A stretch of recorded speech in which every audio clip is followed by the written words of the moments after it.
Bom, a gente já viu antes como definir função contínua usando limites, mas você consegue falar em continuidade de funções mesmo quando você não fala de limites. Em outros contextos isso acaba sendo importante. Para a gente aqui no curso de cálculo não precisa tanto, mas é bom a gente já ter umas ideias de como isso poderia ser generalizado para outros lugares. Então vamos mostrar aqui isso e aí a gente faz uma pequena aplicaçãozinha de por que esse método também pode até às vezes até ser melhor, dependendo do contexto que você está. Para poder fazer isso, eu preciso de uma definição antes, que é a ideia do que é ser um aberto nos reais. Então, o que vai ser um A contido nos reais? Eu vou chamar ele de aberto. É aberto. A ideia é que todo ponto dele caiba com folga dentro dele. Então, A é aberto se para qualquer x que você pegar dentro do A, existe uma folga em volta dele, que é um real positivo, tal que x menos r, x mais r, cabe dentro do seu conjunto. Então, se você tiver o seu conjunto, ele pode ter, tipo, aqui está a reta real, o seu conjunto pode ter um pedacinho aqui, pode ter um pedacinho para cá, pode ter mais um pedacinho para cá. Aí, o que isso aqui vai dizer que ele é um aberto? Se para qualquer ponto que você pegar nele, por exemplo esse, você consegue uma folguinha em volta dele que caiba inteira dentro do conjunto. Vamos fazer uns exemplos mais concretos aqui, que eu acho que fica mais fácil de enxergar. Um exemplo concreto é, por exemplo, 2, 3 aberto assim. Esse conjunto ele é um conjunto aberto. Por quê? Porque se você pegar, aqui vamos fazer um desenho dele. Você tem o 2 aqui, o 3 aqui, para cá continua, aqui é o seu conjunto. Se eu pegar um ponto x qualquer, eu olho a distância dele para cá e a distância dele para cá, pego a menor delas, por exemplo, essa aqui é a menor, né, nesse meu desenho, reflito ela para cá, você percebe? Toda essa região aqui, esse R que eu peguei, que era a distância para cá, jogando para lá, como ela é a menor, faz com que esse ponto coube lá dentro inteiramente, certo? Por exemplo, se eu pegar o 2, 3 e juntar com o 7, 10, continua sendo aberto. Você vai ter meio que a mesma ideia colocando lá. Então não são só intervalos, né? Esse aqui não é só mais um intervalo, mas continua sendo aberto. Um cara que não é aberto é, por exemplo, esse aqui, 0, 1. Se você pegar em volta do ponto 0, vamos fazer o desenho dele aqui que eu acho que ajuda. Se você fizer o desenho dele, você vai ter aqui, ele está cheinho, aqui está vazado, e é esse conjunto aqui. Só que na hora que você pega o ponto 1, o ponto 0, desculpa, ele não cabe com folga, né? Qualquer folga que você colocar dentro, olha, tem esse pedaço que está para fora.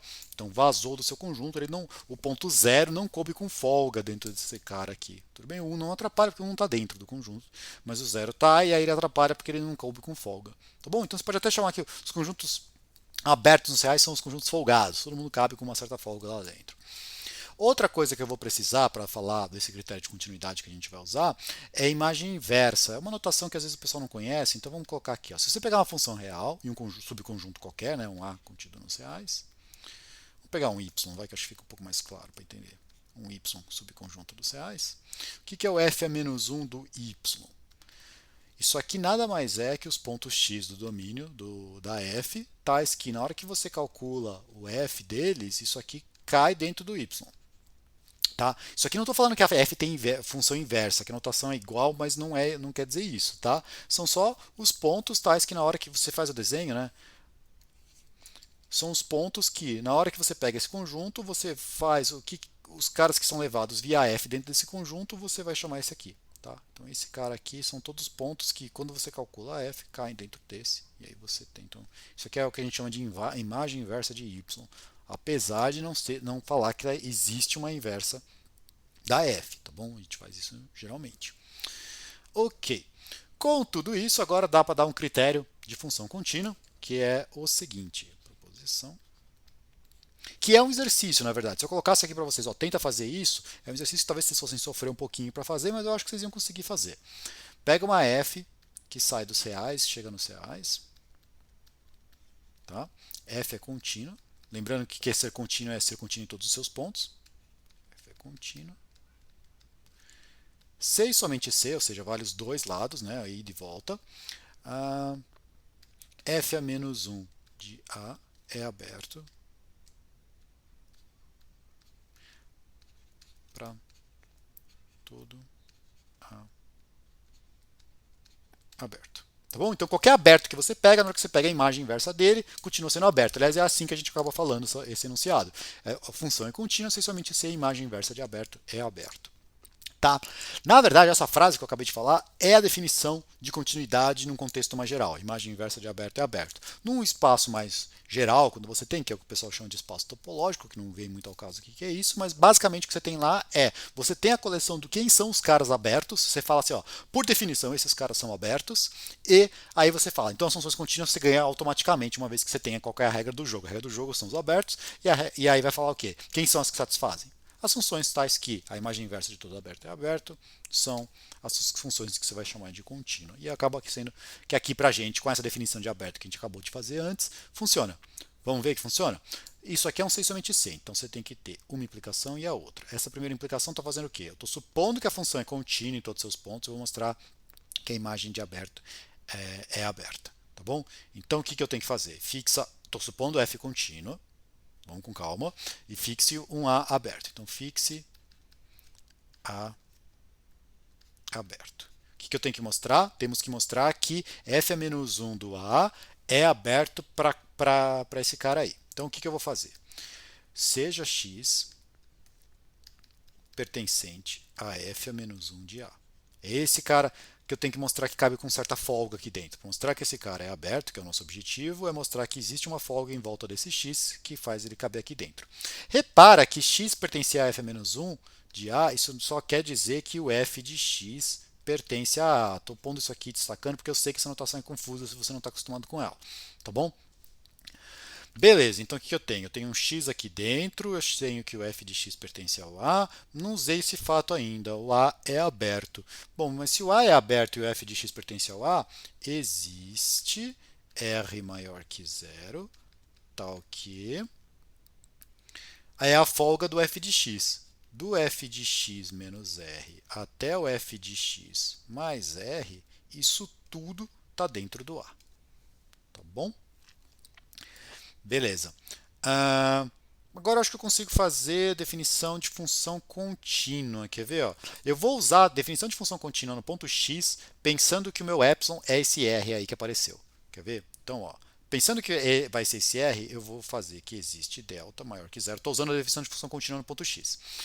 Existe delta maior que zero, tal que se você pegar um z cuja distância para o x é menor que delta, isso vai implicar que a distância do f de z menos o f de x é menor que esse r. Cuidado aqui que eu fui um pouco rápido, se você ainda não está acostumado com a definição de função contínua via limite, quando você escreve tudo bonitinho, porque lembra, lá aparecia um L aqui, então mas você já sabe que a função é contínua, então o f de x tem que ser o próprio L, então aqui já deu para pegar. Aqui a gente não precisa mais pôr o zero menor que não sei o quê, porque você pode pegar o ponto z no próprio ponto x, e cuidado também que lá a gente em geral fazia que a função o x tendia a um azinho. Aqui eu estou falando que o próprio o azinho eu estou chamando de x, né? Então também trocou um pouco a letra. Está um pouco diferente aqui do que você estava acostumado, mas eu acho que separar um pouco aqui e pensar, você consegue reescrever essa frase. Tá bom? Então isso aqui é simplesmente reescrever a frase de ser contínua via limite. Tá bom? Beleza, mas agora quando você olha isso, olha, eu afirmo para vocês, se a gente tomar o S ou, na verdade, eu vou mostrar para vocês que esse delta me deu a folga que o x precisava para caber dentro do f a menos 1 de A. O que eu quero dizer com isso? Eu estou falando para vocês que se eu pegar do x menos esse delta e fizer do x até o delta, isso aqui tudo está dentro do f a menos 1 de A. E aí, portanto, eu achei a minha folga que eu precisava. Se eu conseguir mostrar isso, acabou. Será que isso é verdade? Vamos verificar. Pega um z aqui dentro. Se eu pegar um z aqui dentro, vocês concordam que se o z está aqui dentro, isso aqui é a mesma coisa que falar que a distância do z para o x é menor que delta? Pensa um pouquinho. Tá certo? Do tipo, se está nesse intervalo aqui, quer dizer que a distância do z para esse x é menor que delta. Bom, mas se a distância desse z para esse x é menor que delta, vale esse troço. Aqui, de novo, a mesma coisa. Vocês concordam que falar isso aqui é a mesma coisa que falar que o f de z pertence ao intervalo que vai do f de x menos r até o f de x mais r? certo? Mas eu já vi isso antes, ó, tá aqui, ó. Isso aqui está falando que está dentro do A. A gente já tinha isso por essa parte aqui. Bom, mas então o f de z em particular pertence ao A. Mas se o f de z pertence ao A, isso não quer dizer simplesmente que z pertence ao f a menos 1 de A?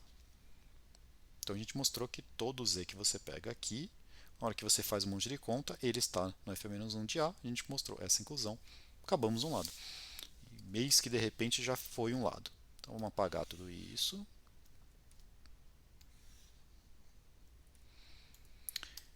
E vamos tentar fazer o outro lado. O outro lado é o quê? Então o outro lado é aplicar para cá.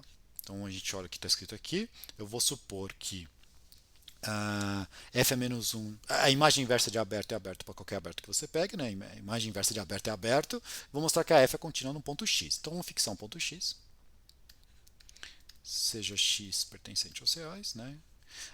O que eu quero mostrar? Eu quero mostrar que a função é contínua. Então mostrar que a função é contínua até que para qualquer epsilon consiga um delta. Então fixo o epsilon.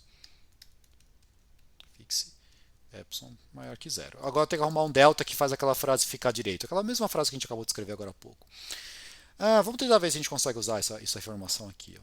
Eu consigo um aberto já. Ó. Vê se vocês concordam.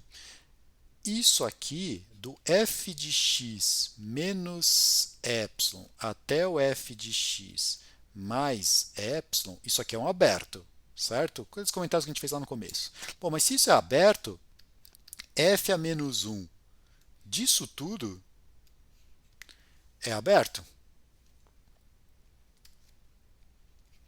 Estou usando essa parte aqui, f a menos 1 de qualquer coisa que seja aberta é aberta. Mas o x pertence a essa coisa. Certo? Porque inclusive o f de x cai na lata lá dentro, certo? Então o x pertence a essa coisa. Se o x pertence a isso aqui e esse troço é um aberto, existe o r. Então existe um r. Vamos colocar aqui. Existe r maior que zero. Estou usando o fato que esse troço é aberto. Tal que do x menos r até o x mais r, isso tudo está dentro desse conjunto asterisco. O asterisco é essa coisa inteira aqui. Ó. Tá bom? Só para não copiar isso aqui de novo. Beleza, então agora vamos tentar ver se a gente consegue falar alguma coisa. Olha, eu acho que a gente acabou de novo. Porque o que eu quero fazer lá? Eu quero falar para você que se você colocar agora na definição de continuidade o delta igual a esse r, acabou. Por quê? Porque quer ver? Pega agora um z, tal que a distância do z para o x é menor que esse delta. Se a distância do x do z para esse x é menor que delta, quer dizer que o z está nesse conjunto. Se esse o z está nesse conjunto, quer dizer que ele está aqui. Ou seja, z pertence ao asterisco, certo? Que é essa coisa. Mas o que quer dizer o z pertence a isso aqui? Quer dizer que z pertence ao f a menos 1 de alguma coisa. Quer dizer o quê? Quer dizer que quando você aplica f do z, vamos escrever aqui embaixo só para eu ter mais espaço para escrever lá depois. Isso quer dizer simplesmente que quando eu calculo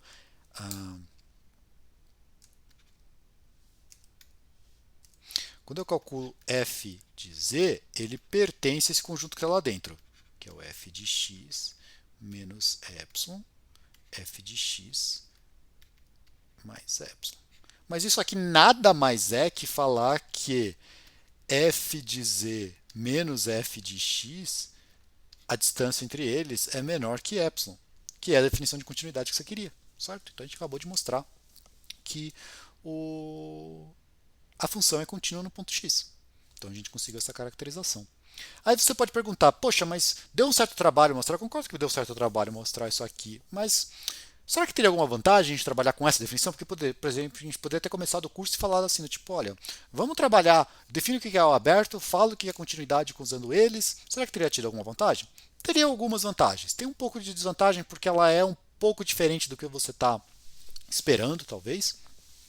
Mas ela tem certas vantagens. Por exemplo, a gente viu lá para trás, tinha esse resultado, né? Ó, se f é contínuo, vamos pegar assim, ó, fg contínuos, então f bola g é contínua. certo? Então você teria que mostrar, a gente mostrou esse resultado lá para trás, usou com limite. Se você for olhar as demonstrações, tinha bastante épsilons e deltas, tinha, na verdade, tinham dois delta, um épsilon de uma você usava como delta da outra e fazia umas certas contas, tá? Então teve uma demonstração não imediata para esse fato, tá? Deu um pouquinho de trabalho. Vamos ver se a gente consegue mostrar que esse negócio é contínuo com essa caracterização que a gente acabou de fazer. Para mostrar que esse negócio é contínuo, vamos usar a frase lá que a gente falou. Imagem inversa de aberto é aberto, certo? Qual que é o contexto que a gente tem aqui? A gente tem... Em geral, quando você faz composta, você faz um desenho assim, né? Ó. Qual que é a ordem que a gente está fazendo as coisas aqui? Essa notação atrapalha um pouco, né? F bola G quer dizer que primeiro você aplica G, depois você aplica F, né? Porque isso aqui você escreve assim, né? F de G de x. Né? Então, quando você põe assim, fica mais claro para enxergar. Você está primeiro aplicando a g para depois aplicar a f. Né? Então, primeiro aplicar g, depois aplicar a f.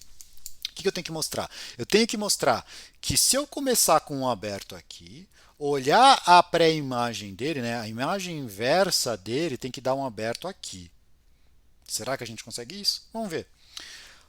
Esse cara, isso a função é contínua por hipótese, está escrito aqui. Então a caracterização que a gente acabou de mostrar é que a imagem inversa desse cara aqui, que vai ser, vamos chamar esse aqui é o A, então isso aqui vai ser o f a menos 1 de A, certo? É todo mundo que cai aqui dentro. Isso aqui é aberto, porque como esse é aberto porque a f é contínua. Mas agora olha a G está vendo um aberto. É um aberto que tem um nome super esquisito, f a menos 1 de A, mas é um aberto. Então, G a menos 1 desse cara é um aberto. Quem que é esse cara aqui? Então, esse cara vai ser aberto e ele é nada mais é que o G a menos 1 do F a menos 1 do A. Certo? Ou seja, a gente acabou de mostrar, vamos colocar com símbolos aqui que o pessoal gosta mais com símbolos, né? F bola G, imagem inversa disso, do A, é igual a aqui, como é que é o negócio que a gente fez? Está lá em cima escrito, ó, G a menos 1 do F a menos 1 de A. Esse cara, como esse cara é aberto, esse é aberto, como esse cara é aberto, esse é aberto, usando o primeiro que essa é contínua, depois que essa é contínua, ou seja, isso aqui é aberto, e a gente nem começou, mas já acabou, certo? Já mostramos que ela é contínua, só tem isso aqui, é só você reparar.